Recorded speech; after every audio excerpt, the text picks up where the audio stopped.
సింగరేణి ఆర్థిక పరిస్థితి ఆందోళనకరంగా మారింది. వేల కోట్ల మొండి బకాయిలతో సంస్థ సతమతమవుతోంది. పైకి ఎంత బిల్డప్ ఇచ్చినా ఆర్థిక అవసరాల కోసం అప్పులు చేస్తోంది. సకాలంలో కార్మికులకు బెనిఫిట్స్ కూడా చెల్లించలేని దుస్థితి నెలకొంది. సింగరేణికి ఏ సంస్థలు ఎంత బకాయిలు చెల్లించాలి, ఎందుకు వసూలు కావడం లేదు? ఆర్థిక సమస్యలతో సింగరేణి పుట్టిమునిగే పరిస్థితి ముంచుకొస్తోందా? బంగారం, రాగి, ఖనిజాన్వేషణకు లైసెన్సులు దక్కించుకున్న నిధుల సమస్యలు సంకటంగా మారాయా? కొత్త యంత్రాలు కొనలేక కాలం చెల్లిన మెషిన్లతోనే నెట్టుకు వస్తోందా? Was this inside story.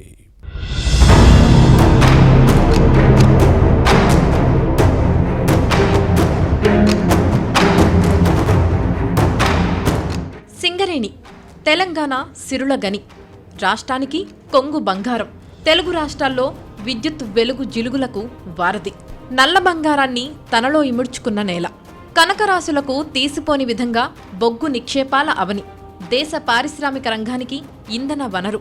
ప్రత్యక్షంగా పరోక్షంగా మరికొన్ని వేల మందికి ఉపాధి కల్పిస్తున్న సంస్థ. కార్మికులకు బోనస్, ప్రభుత్వానికి డివిడెండ్ చెల్లించిన సంస్థ. అటువంటి సింగరేణి ప్రస్తుతం ఆర్థిక సంక్షోభంలో చిక్కుకొని కూనారిల్లుతోంది. సంస్థ నెత్తిన బకాయిల బండ పడింది. ప్రభుత్వ రంగ విద్యుత్ ఉత్పత్తి సంస్థ జెన్కోతో పాటు సరఫరా సంస్థ ట్రాన్స్కోకు కూడా వేలాది కోట్లు బకాయిలు పడింది. ఇతర విద్యుత్ కేంద్రాలు కూడా వేల కోట్లు సింగరేణికి చెల్లించాల్సి ఉంది. ఈ క్రమంలో తన ఆర్థిక అవసరాలను తీర్చుకునేందుకు బ్యాంకుల ఓవర్ డ్రాఫ్టుల ద్వారా నిధులు సమకూర్చుకునే దయనీయ స్థితికి చేరింది. దీనికి తోడు కొత్త గనుల్లో తవ్వకాలు, మిషన్ల కొనుగోలు, కార్మికుల లాభాల్లో వాటా ప్రకటనపైన ధైర్యం చేయలేకపోతోంది. ప్రతి ఏటా వేల కోట్ల లాభాలు వస్తున్నా అవసరానికి అప్పులు చేయాల్సిన పరిస్థితి ఏర్పడటం ఆందోళన కలిగిస్తోంది. తెలంగాణలోని విద్యుత్ సంస్థలు సింగరేణికి 42,739 కోట్ల రూపాయలు బకాయిలు పడ్డాయని కేంద్రం ప్రకటించింది.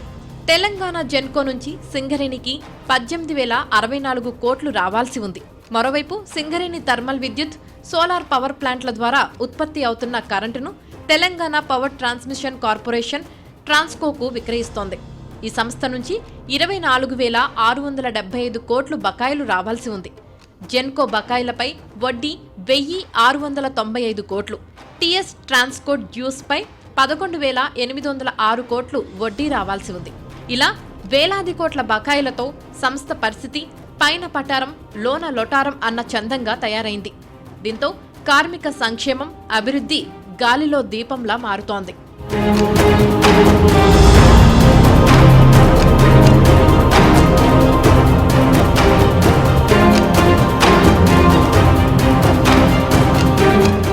సింగరేణి 2025-26 ఆర్థిక సంవత్సరం భారీగా బొగ్గు ఉత్పత్తి చేయాలని లక్ష్యంగా పెట్టుకుంది. సంస్థ దగ్గర ఆర్థిక వనరులు లేకపోవడంతో కొత్త యంత్రాలు కొనుగోలు చేయలేని దుస్థితిలో ఉంది. బొగ్గు గనుల్లో కాలం చెల్లిన మిషన్లనే వినియోగిస్తోంది. కోల్ తవ్వకాల ముడి సరుకులకు, యంత్రాలు సరఫరా చేస్తున్న సంస్థలకు, పాత అప్పులకు వడ్డీలు కట్టేందుకు, ఓపెన్ కాస్ట్ గనుల్లో పనులు చేసే కాంట్రాక్టర్లకు ఎప్పటికప్పుడు చెల్లింపులు చేయాల్సి ఉంటుంది. అధికారులు, సిబ్బంది, కార్మికులకు ప్రతి నెల 250 కోట్ల నుండి 300 కోట్ల వరకు జీతాలు ఇవ్వాలి. 43,000 మంది వైద్యం కోసం ఏటా 150 కోట్ల వరకు వెచ్చిస్తోంది. ఇలా వందల కోట్ల నిధులు అవసరం. కానీ ఆర్థిక ఇబ్బందులతో అన్నీ జాప్యం చేస్తోంది. అంతేకాదు, లాభాల్లో కార్మికుల వాటా ప్రకటనపైన సింగరేణి ఆచితూచి వ్యవహరిస్తోంది. కొద్ది కాలం గడిస్తే సంస్థ ఆర్థిక పరిస్థితి మరింత అధ్వానంగా మారే అవకాశం లేకపోలేదన్న ఆందోళన వ్యక్తమవుతోంది. దీంతో బకాయిలు ఇప్పించేందుకు రాష్ట్ర ప్రభుత్వం చొరవ తీసుకోవాలని కార్మిక సంఘాలు కోరుతున్నాయి.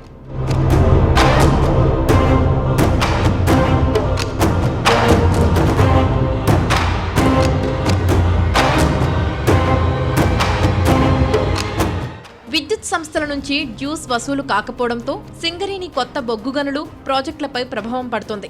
మంచిర్యాల జిల్లా జైపూర్ సింగరేణి థర్మల్ పవర్ ప్లాంట్లో 800 మెగావాట్ల 3వ యూనిట్ నిర్మాణానికి సన్నాహాలు చేస్తోంది. మరికొన్ని పనులకు కూడా నిధులు అవసరం. వీటికి కనీసం 20,000 కోట్ల వరకు నిధులు కావాలి. ఒడిశాలో నైనీకోల్ బ్లాక్లో ఉత్పత్తి ప్రారంభించింది. అందుకు అవసరమైన యంత్రాల కొనుగోలు, టెక్నాలజీ సమకూర్చుకోవడానికి నిధులు ఖర్చు చేయాల్సి ఉంది. దీనికి తోడు కొత్తగా కర్ణాటకలోనూ బంగారం, రాగి ఖనిజాల అన్వేషణ లైసెన్స్ కూడా దక్కించుకుంది. వీటికి నిధులు కావాలి.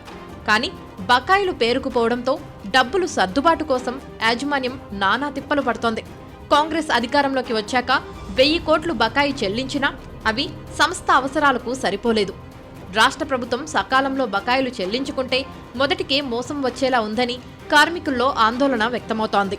ఈ పరిస్థితుల్లో సింగరేణి భవిష్యత్ ఎలా ఉంటుందో చూడాలి.